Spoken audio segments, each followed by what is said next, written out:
En parlant de la Syrie, vous disiez qu'il fallait discuter, à tout le moins, avec les terroristes. C'était ce que vous sous-entendiez? Je n'ai pas dit qu'il fallait discuter avec les terroristes, j'ai dit que les chancelleries devraient se mettre en relation avec le calife, al-Baghdadi, qui est le patron, comme chacun sait, de l'État islamique, parce qu'effectivement, il suffit juste d'écouter ce que disent les terroristes. Quand ils disent qu'ils interviennent, ils disent qu'ils viennent venger le prophète, mais ils disent aussi c'est à cause de Hollande et de sa politique. Ça a été dit. Est-ce qu'on veut bien entendre cette chose-là? Dans le Bataclan, ça a été dit, très clairement.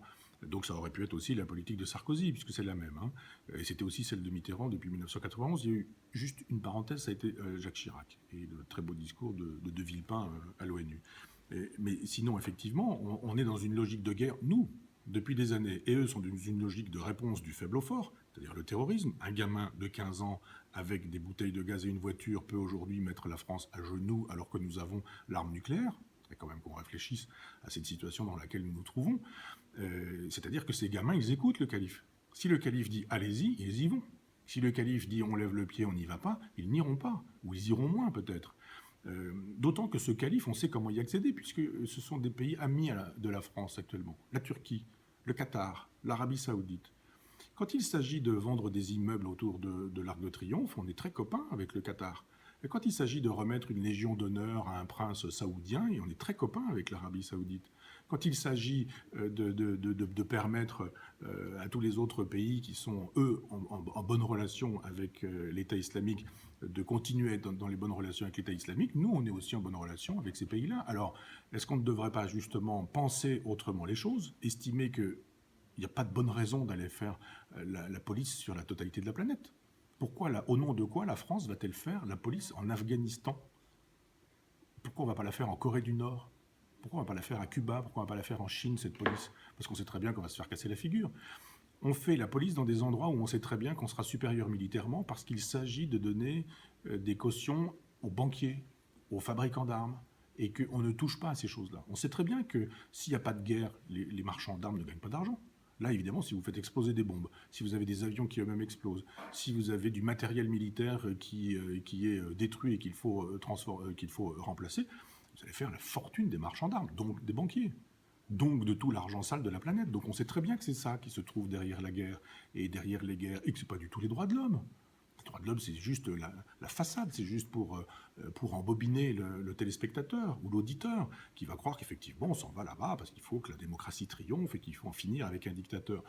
Je rappelle quand même, et tous les Français s'en souviendront, que Bachar el-Assad était tellement notre ennemi qu'il a assisté au défilé du 14 juillet et que des troupes syriennes étaient sur les Champs-Élysées et qu'il était à côté du président de la République. Que Kadhafi menaçait tellement les intérêts de la France qu'on lui a permis d'installer sa tente dans un bâtiment de la République et qu'il a été reçu par le président de la République.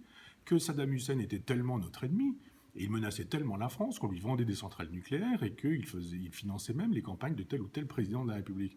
Donc il y a un moment donné où on ne peut pas être complètement crétin. Si vraiment l'Irak, la Syrie, la Libye présentaient des dangers pour la France en termes de terrorisme, pourquoi étions-nous des amis avec eux pendant si longtemps? Et ce qui est étonnant, c'est que ces amitiés-là semblaient moins choquantes que... ça semblait moins choquant que lorsque vous dites qu'on peut discuter avec ces gens-là. C'est étrange. Oui. Qu'est-ce qui a changé? Le matraquage médiatique qui nous fait savoir que ce sont des barbares et que nous, on est des gentils. Oui, ce sont des barbares, mais on est des barbares aussi. Nous, on n'est pas des barbares de la même manière. Mais je veux dire que quand on balance des bombes sur des villages et qu'on détruit la totalité du village, on aura peut-être tué 3 terroristes, mais on aura aussi tué 50 personnes qui ne seront pas des terroristes. Des enfants, des femmes enceintes, des vieillards, des gens qui n'en ont rien à faire d'être talibans ou pas talibans, qui sont juste des paysans, qui gratouillent un peu la terre pour essayer de survivre, et qu'on a tués. Il n'y a aucune image de ces combats que nous menons partout, et nous détruisons suffisamment de gens pour que quelqu'un qui soit extrêmement sérieux ait fini par nous dire que de 91 à aujourd'hui, ces guerres-là ont généré 4 millions de morts. Notre politique étrangère a généré 4 millions de morts parmi les peuples musulmans. C'est pas rien, 4 millions de morts. C'est pas rien. Ces gens-là répondent aujourd'hui comme ils répondent. Et on dit, regardez comme ils sont barbares. Mais on n'est pas barbares, nous, à avoir contribué à la destruction de 4 millions de personnes. On n'est pas barbares. Nous, on est des bons. Puis eux, ils sont des méchants, etc. Donc je dis juste, arrêtons de penser en termes de bons et de méchants, de barbares et de civilisés, de gens qui nous attaquent alors qu'on ne leur a rien fait.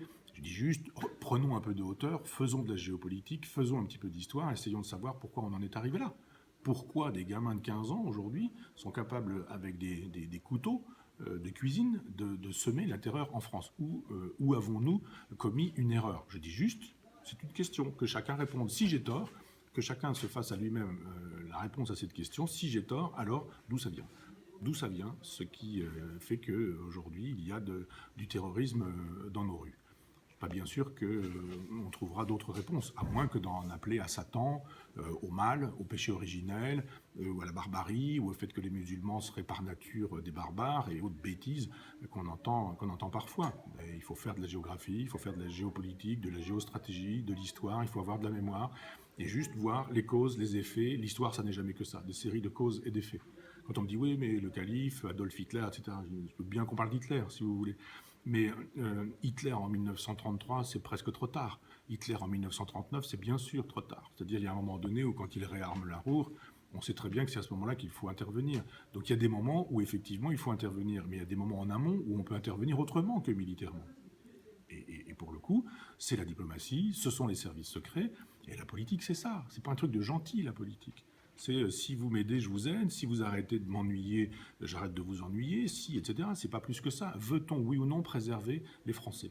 Veut-on restaurer la sécurité en France? Si la réponse est oui, ben bien sûr qu'il faut discuter avec les ennemis. Ça ne s'est fait que comme ça, les traités de paix. Tous les traités de paix ont fait de telle sorte qu'un jour, à la même table, des ennemis se sont rencontrés. Pensez-vous qu'il était imaginable en 14-18 que la France et l'Allemagne puissent signer ce traité, en 39-45, signer ce traité, que nous puissions aujourd'hui, ou même à une époque, avoir Helmut Kohl et François Mitterrand qui se tenaient par la main?